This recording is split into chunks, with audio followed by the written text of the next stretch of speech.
عليكم ورحمة الله تعالى وبركاته. وعليكم السلام ورحمة الله وبركاته. أعوذ بالله من الشيطان الرجيم. بسم الله الرحمن الرحيم. قل إن الموت الذي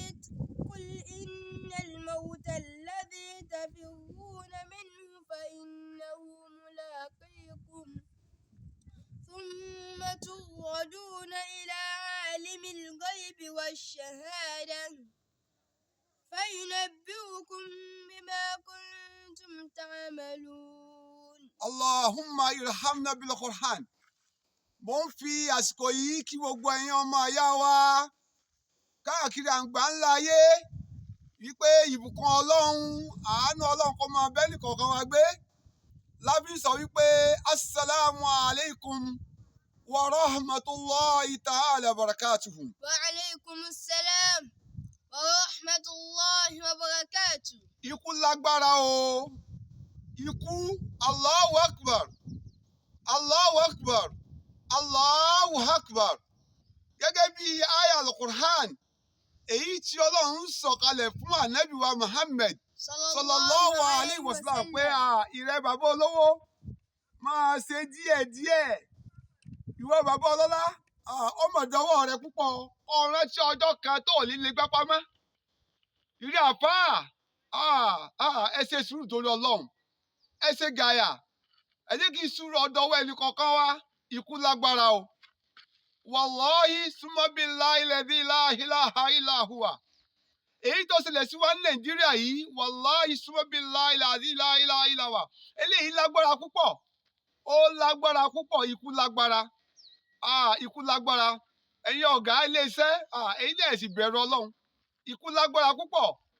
Tí a bá wo àyá al-Qur'an yìí, èyí tí àfa wa tí wọ́n ké fún atẹ́ yìí, kọ́lọ́mbà lọ́rẹ̀ mi àfa wa.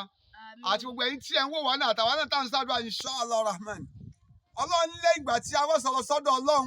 A'udhu bismillahir rahmanir rahim. Nígbà tá a wọ́n sọ̀rọ̀ sọ́dọ̀ ọlọ́run níbi lábúrẹ́ ẹni ẹ̀kọ́ ẹni òfò ẹni kàlákà. Àwa bẹ̀rẹ̀ pẹ̀lú orúkọ ọba Allah, ọba àjọkẹ́ ayé, ọba àsàkí ọ̀run. Ọba òun náà ni ọba tó ní ẹkún, ọba tó ní ìdùnnú lọ́dọ̀. Ó fi kú pa bàbá wa Shaykh Muyideen Ajani Bello rahimahullah. Bàbá ti lọ o, bàbá ti lọ o, bàbá ti lọ wàhálà òdì bọ́sálì kìámà. Àwọn táwọn wà lẹ́yìn yìí ẹja náà múra. Bó o ní iṣẹ́ tiwa náà ṣe ní bàjẹ́, bó o láti fẹ́ lókọre. Kí ló ń sọ fún wa náà al-Qur'an? Qul innal mawta alladhi tafirruna minhu fa innahu mulaqikum. Ọlọ́run ní ìrẹ́ ànábì wa òjíṣẹ́ ọlọ́run sallallahu alayhi wa sallam. Sọ fún wa pé dájúdájú ní tá à ń pè ní ikú.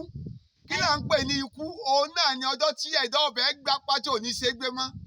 Kí là ń pè ní ikú? Ọjọ́ tí àbẹ̀ sọ̀rọ̀ tọrọ ò ní ṣe sọ mọ́. Bàbá wa Shaykh Muyideen Bello Ajani rahimahullah sọ̀rọ̀sọ̀rọ̀ níwọ̀n. Igi ọ̀rọ̀ lọ́lọ́run ṣe wọ́n, lọ́lọ́run dá wọn. Wọ́n á lè sọ̀rọ̀ mọ́ sí i. Wọ́n sì kú ọmọge, wọ́n sì kú àgbàlagbà, wọ́n lọ bí ìsílé, wọ́n bá yẹn ṣe dunnú. Jàmáà ìníwọ̀n tiwọn náà lánàá yìí o, ó ti bọ́ sálì kìámà rahimahullah.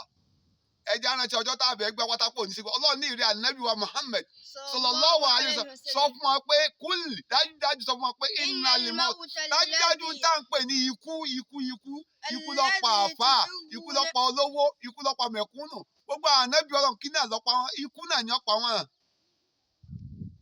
Alladhi tafirruna minhu fa innahu mulaqikum. Ọlọ́run ní ikú tẹ́lẹ̀ kọ̀ọ̀kan yín sá fún yìí o, ikú tẹ́ ń sá fún yìí. Àbólówó ó tún kó Nàìjíríà, ó tún lọ India, ó kó India, ó tún lọ Amẹ́ríkà, torí kọ́ mọ́ bàálẹ̀ kù náà. Ọlọ́run ní ikú tẹ́ ń sá tí ẹnì kọ̀ọ̀kan yín sá fún yìí. Imam sá fún, alàgbà sá fún, olówó sá fún, ọmọ kéwú sá fún. Ọlọ́run ní ikú tẹ́ wá ń sáré káàkiri o. Fa innahu mulaqikum. Ọlọ́run ní ọjọ́ kan bẹ̀ tẹ́sí kí ni o, tá a pàdé ikú náà. Bàbá Shaykh Muyideen Ajani Bello ó ti pàdé tiẹ̀ lánàá. Ẹlòmíì díẹ̀ ṣe Muyideen Bello náà, àwọn náà ti pàdé tiwọn lánàá, àwọn mí pàdé tiwọn náà ń jẹta. Fa innahu mulaqikum.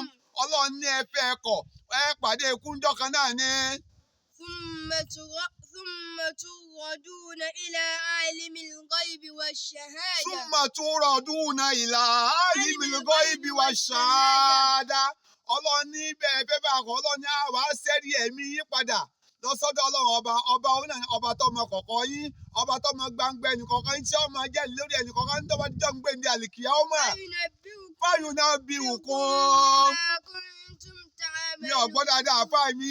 فينبئكم بما كنتم تعملون. Ọlọ́run ní فينبئكم Ọlọ́run lèmi náà ni o wàláhì kìí ṣe nìkankan wàláhì Ọlọ́run lèmi náà ni kìí ṣe nìkankan bàbá yín ò lè ṣe ìyá yín ò lè ṣe alágbára ayé kankan ò lè ṣe olówó kankan ayé kankan ò lè ṣe ọgbà alágbára nífàn àwọn lè kéré àwọn rí bọ́ọ̀ lẹ́sẹ̀ rí Ọlọ́run lè lè ṣe Ọlọ́run ní àtà alágbára tẹ́ ń pè lálágbára tẹ́ pé ọ̀lẹ níwájú èmi Ọlọ́run فينبئكم بما كنتم تعملون. Ọlọ́run ní máa fún ẹnì kọ̀ọ̀kan yín ní ìrọ̀ṣẹ́ tẹ́ ẹ bá ṣe ìwọ tó ń ṣe ìbàjẹ́ tó kó ní ìbàjẹ́ náà lọ wà Ọlọ́run tí tó bá kú sórí ìbàjẹ́ náà Ọlọ́run ní máa fún ọ níròyìn iṣẹ́ ìbàjẹ́ tó ṣe ń jọ ń gbèǹdé àlìkìyámà ìwọ tó ṣe dáadáa náà Ọlọ́run ní máa fún ọ níròyìn dáadáa tó ṣe náà ń jọ ń gbèǹdé àlìkìyámà nítorí ìdílé yìí Ànábì wa Muhammad sallallahu alayhi wa sallam qala Rasulullah sallallahu alayhi wa sallam an Umar radiyallahu ta'ala anhuma yaqul isa amsayta fala tantasi sabaha وإذا أصبحت فلا تنتسب المساء واقسم من سعتك لمرضك ومن آياتك لموتك رواه البخاري. Agba ìgbọ̀rọ̀ wá látọ̀dọ̀ òun sẹ́lá Ànábì wa Muhammad sallallahu alayhi wa sallam ó sọ wípé Umar kí Ọlọ́run kí ọba Allah kó bá foríjì bàbá àti ọmọ ní wọ́n pé radiyallahu anhuma àti bàbá àti ọmọ là ń ṣàdúrà fún kọ́lọ́mbà yọ́nú sí wọn. Yẹkùl ọ̀sùn wà yìí pé isa amseita ìrẹ ọmọ ìyá mi tó bá dalẹ̀ o ìrẹ bàbá tó ń wò mí tó bá dalẹ̀ bàbá Muyideen Ajani Bello òde kan ni wọ́n lọ tí wọ́n lọ mí mọ́ o ọ̀rọ̀ kan ni wọ́n sọ tí wọ́n sọ mí mọ́ o aṣọ kan ni wọ́n wọ̀ tí wọ́n wọ̀ sọ mí mọ́ oúnjẹ kan ni wọ́n fi sẹ́ni tí wọ́n lè jẹ nígbà tó bọ́ sálì kìámà Ànábì wa Muhammad sallallahu alayhi wa sallam ó ní isa amseita lẹ́yìn kọ̀ọ̀kan nínú yín tó bá dalẹ̀ ìwọ tó ń ṣèbàjẹ́ ìwọ tó ń hùwàkà ìwọ tó ń ba tèèyàn jẹ́ ìwọ tó ń ṣàyàn pa ìwọ tó ń jẹ́rẹ̀ èèyàn Ànábì ní tí Ọlọ́run bá mú ọ dalẹ̀ tá pé láti àárọ̀ ọ̀sẹ̀ lùbọ̀ ìrọ̀lẹ́ lùbọ̀ tó fi wá dalẹ̀ ó ní palatẹ́ntẹ́sì sọ̀bà má lérò pé ó ṣe kíni ó di àárọ̀ má lérò pé ó di àárọ̀ Ọlọ́run lọ́ba tí fàálù lè máa yorid tó bá wọ Ọlọ́run ní ó ṣe kíni ìní ó ṣe wáìzà síbàtà gbogbo àtàwọn amọ́júmọ́ báyìí lónìí pé alhamdulilayi àríwẹ̀wẹ̀ arẹ́nufọ̀ aróúnjẹjẹ arírùnkí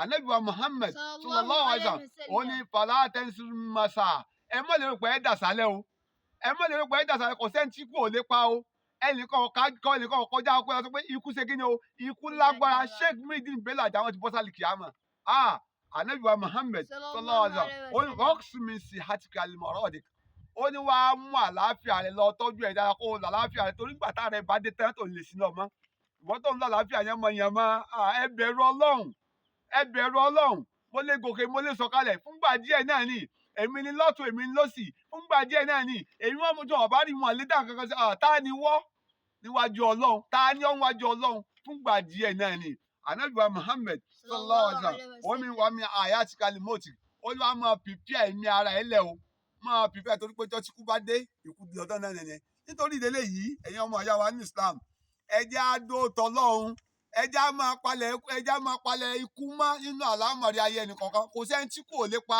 ẹni tó fi pa Ànábì Adam alayhi salatu wasalam ẹni lọ́run sí gbogbo ayé ti ṣe Ànábì wa Muhammad sallallahu alayhi wa sallam Ọlọ́run fi kú pa nígbà Ọlọ́run ti lè fi kú pa àwọn náà jẹ̀mọ́ ẹjẹ́ á ṣe dáadáa nínú àyá al-Qur'an Ọlọ́run ní a'udhu billahi minash shaitanir rajim. ẹ fọlọ́ balẹ̀ kàkẹ́ ẹ̀dẹ̀ká dáadáa. Bismillahir rahmanir rahim. A bẹ̀rẹ̀ pẹ̀lú orúkọ Ọlọ́run ọba òun náà ni ọba àjọkẹ́ ayé ọba tí ń pani lẹ́kọ̀ọ́ ọba tí ń pani lẹ́rìn ọba tí ń pààyàn ọba tí ń jiyàn ọba tẹ́ pé gbogbo ọrọ̀ ayé àlìkìyámà ní ọwọ́ ẹ̀ náà lọ kò sí lọ́wọ́ ẹnì kankan. فإذا جاء أجلهم لا يستأخرون ساعة ولا يستقدمون. Ọlọ́run ní ìrẹ̀ Ànábì wa Muhammad sallallahu alayhi wa sallam sọ fún wa pé فإذا جاء أجلهم tí àsìkò ẹ̀dá kan bá ti tó nípa pé Ọlọ́run ó dáwọ́ oúnjẹ dúró fún ọlọ́run ó dáwọ́ oorun dúró fún ọlọ́run ó dáwọ́ àsìkí dúró fún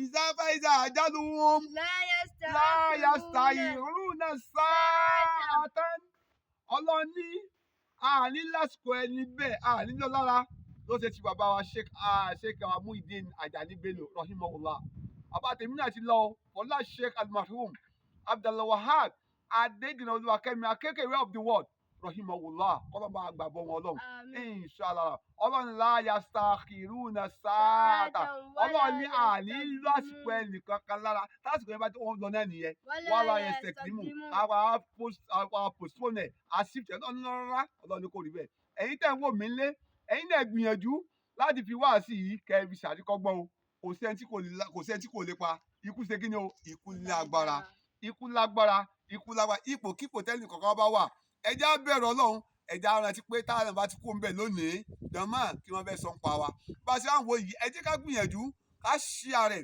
ká dẹ̀ subscribe lórí péjì yìí Imam Oluwakemi TV ọlọ́run mọ́tà ìsàánú fẹ́ ní kọ̀ọ̀kan wa ẹ jẹ́ ká tẹ́wọ́ ká ṣàdúrà ọlọ́run àbíọ́ fún gbogbo àwọn òkú ọ̀run tó ti bọ́ sálì kìámà látòrí Sheikh Abdulwahab Adédìran Oluwakemi akéwkéwé rahimahullah tó fi torí bàbá wa tó ṣẹ̀ lọ lílànà yìí bàbá wa Sheikh Muyideen Ajani Bello àti gbogbo àwọn òkú ọ̀run pátá tó fi torí àwọn ẹ̀yin tẹ̀ ń wò wá náà níbi tí ẹ̀yin náà tọ́ka gúúsù fẹ́ ní kọ̀ọ̀kan wa pàápàá ìlọ tó jẹ́ umma osela nabi wa Muhammad sallallahu alayhi wa sallam ọlọ́run takùn bá gbàgbọ́ wọn o a sọ wípé bisimilayi rahman rahim allahumma ikfirilana walahum warhamhum amin bisimilayi rahman rahim rabbana ikfirilana wali ikhwalina alladhina sabakuna بالإيمان ولا تجهل